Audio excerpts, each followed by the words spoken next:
All right, let's get to your neck of the woods, Justin, and talk about the Lord Mayoral contest where our good mate and lovable lefty Nick Rees is running for Lord Mayor. He wants to now give tax breaks so companies can take their staff or others to lunch in the city. They bring back the long lunch at taxpayers' expense to rejuvenate your city. It's going nowhere, right? Now, Chris, just before you go any further, you will have to explain to the kids at home what a long lunch is. This goes way back, doesn't it? When they go, because, mate, I've got to tell you, those were the days, weren't they? Hey, the old tax-deductible lunch, fantastic. But let's just get this into perspective here. And bless Nick Rees for throwing up this idea. What this calls for is, if he actually becomes the Lord Mayor again when the election's done, he's then got to go to the federal government and tell them to put this into place for him. So the chances of this happening, it's all very good sport for us right now. The chances are bugger and all. Bugger and all. And Nicholas, if anything happens, I want a long lunch, all right? And I want to choose where we go. Yeah. Just while we're going to take us out to lunch. Exactly. Do the wrangle over lunch. Now, just while we're on Nicholas Rees, let's look at, he's doing a lot on social media. He's quite the hip campaigner. Have a look at this.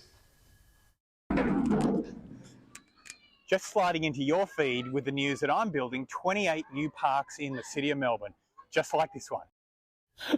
Oh sliding into your feet, mate, give it a rest. I'm just not one of those people who appreciates all the cringe from politicians. A lot of them are doing these cutesy things now, and I'm just like, I just want to see a leader. Can you lead? Do you have good policies? Can you deliver on your promises? Like, you're literally like running on fringe benefits tax reform, which we all know is in the jurisdiction of the feds. That's all I want to know. So this cutesy kind of thing, I know it's all the rage nowadays, but I think the vast majority of people just want to see a leader. Well, I think if we know that all the politicians are going to slide down that particular slide, we'll just get some oxy-gear and we'll weld up the bottom end. I only vote for people on monkey bars.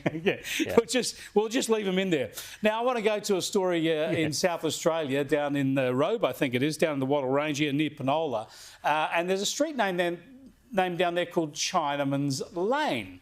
And they want to change the name. People find this offensive. Now, I know not far from there on the Coorong, there's a Chinaman's Well. It's quite historic, actually, because Chinese people used to land in that part of the world to dodge the taxes in Victoria and walk across to the goldfields at Ballarat and the like. Justin, do we have to get rid of a name like that? Is it offensive to have Chinaman in a name? No. Well, when something like this comes up, I think it's always important to say, well, look, who is actually offended by it? Exactly. Who is actually complaining about it? I mean, if we honestly had Chinese Australians coming forward and saying, look, this really hurts us for these reasons, then I think you have a look at it. But we've sort of been down this track before where it's people getting offended on other people's behalf. So, I mean, if it's just somebody without, and look, I'm just guessing here, but somebody with bugger all else to do has decided that they're going to complain about it. Just a guess. It's just a guess. Yeah. But, or you know, who is actually complaining? That's what we need to look at. I don't find it offensive, and I sort of struggle, I would think, to find someone who does. There was a story many, many years ago in Adelaide where they had to change the name of a lane for something or other, and they changed it to Lois.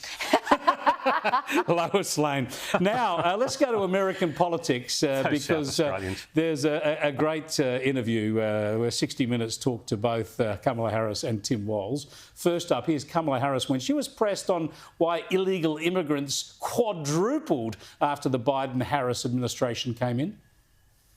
What I was asking was it a mistake to kind of allow that flood to happen in the first place? I think the policies that we have been proposing are about fixing a problem, not promoting a problem.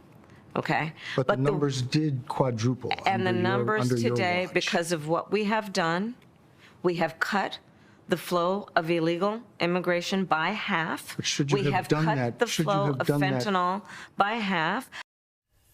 She was hopeless, wasn't she? This is being hailed as the interview that has ended all chances of her becoming the President of the United States of America, which we all hope to be true. Well, I speak for myself, but you at home, I'm sure you all hope to be true. We want that big dog energy back in the White House, because she did. She just fell all over herself. And this is the first time we've seen her sit down, do a long-form interview with a real journalist. This guy was not softballing. I was very impressed by CBS. This guy was not softballing. Whenever she gave the softball answer, he would come back at her like that repeat question that we just watched. Sorry to be rude. I've got to cut you off, though, because we're running out of time. I really want to show this bit from Tim Walz as well, because it's about trust. And listen to how much confidence he has in himself.